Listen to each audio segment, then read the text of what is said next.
Hello mga kanegosyo, ngayon ay mag-e-edit tayo ng name tag gamit ang template. Kaya simulan na natin to pagkatapos ng intro.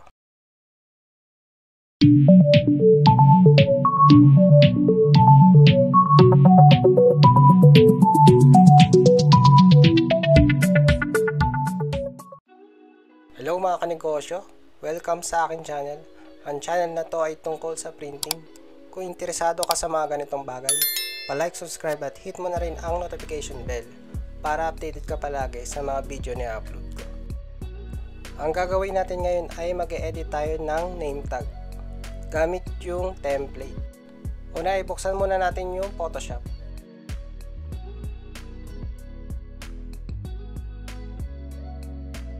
Pagka-open natin ng Photoshop ay punta kayo sa File, tapos New. At may makikita kayo dyang name. Ang ilagay natin ay name tag, kasi name tag yung i-edit natin. At ilagay nyo dun sa width saka height ay 8.25 by 11.75. Tapos 300 resolution. At i-click OK nyo lang. Pagka-click nyo ay magkakaroon na tayo ng pinaka-canvas natin. Ngayon naman ay mag-o-open tayo ng template.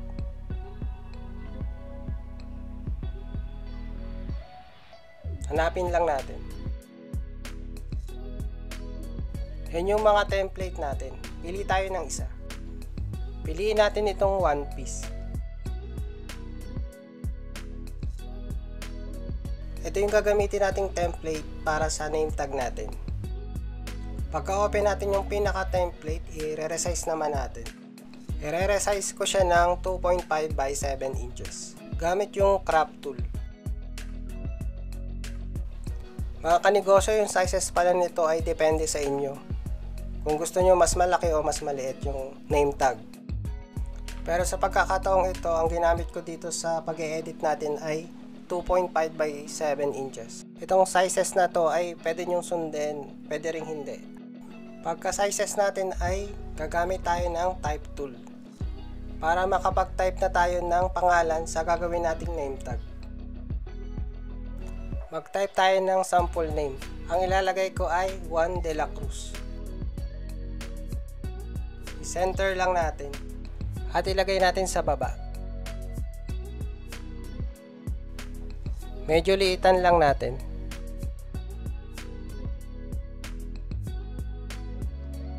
At lalagyan din natin yan ng stroke. Kulay puti yung gagamitin kong stroke para mas makita yung letter.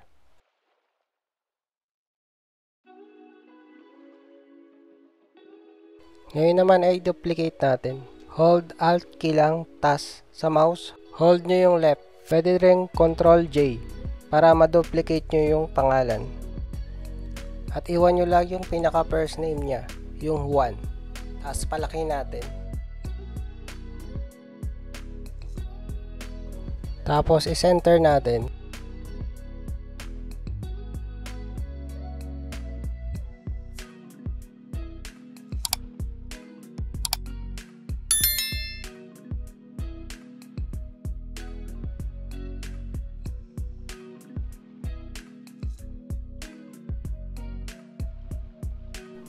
Para pala magkaroon ng guide, kung nasa gitna yung pangalan, pwede kayong gumamit ng new guide. Punta lang kayo sa view tapos new guide.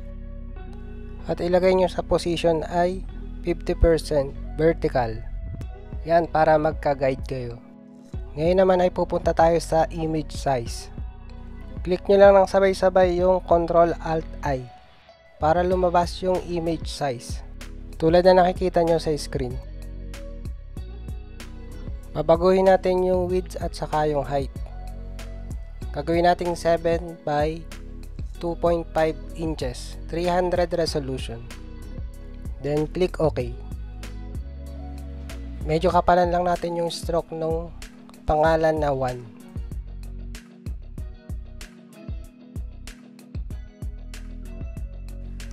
Yan, okay na yan. Tapos i-merge natin sila lahat. At ngayon ay dadrag na natin dun sa pinaka-canvas natin na ginawa natin kanina.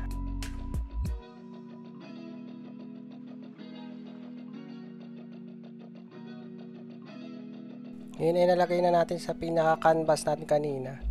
Ngayon i-duplicate naman natin ngayon. Ang ginawa nating size kanina dito ay 8.25 by 11.75 o A4 size dun sa pinaka-canvas na ginawa natin. Bali sa isang A4 size, kaya natin gumawa ng 4 na name tag. Dito ay nag-control P tayo at ang print setting natin dito ay A4 size glossy high. Then click OK. Ngayon ay pwede na natin i-print sa ating photo paper. Click nyo lang yung print. Ganyan lang po kasimple kung paano mag-print sa Photoshop.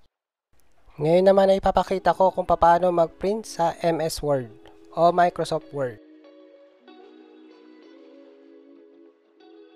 Save muna natin yung ginawa nating name tag. Save natin siya na naka-format na JPEG. Ilagay natin sa file name na One Piece Name Tag.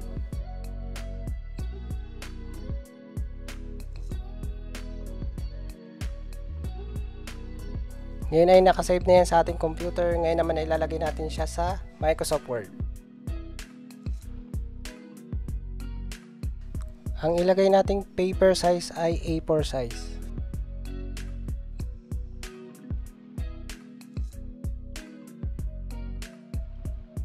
At i-drag lang natin yung name tag na ginawa natin sa Microsoft Word. Pagka-drag nyo mga kanegosyo ay palitan nyo din yung sizes ng name tag. Gawin yung 2.5 by 7. Tapos copy-paste nyo lang hanggang sa makagawa kayo ng 4 na name tag sa isang A4 size. Pantayin nyo lang at i-center nyo. Tapos Ctrl P. At ang printer setting na gagamitin natin ay A4 size glossy high.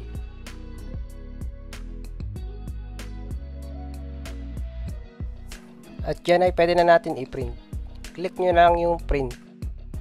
Bali ganyan lang kadaling mag-print sa Microsoft Word. Hanggang dito na lang mga kanegosyo.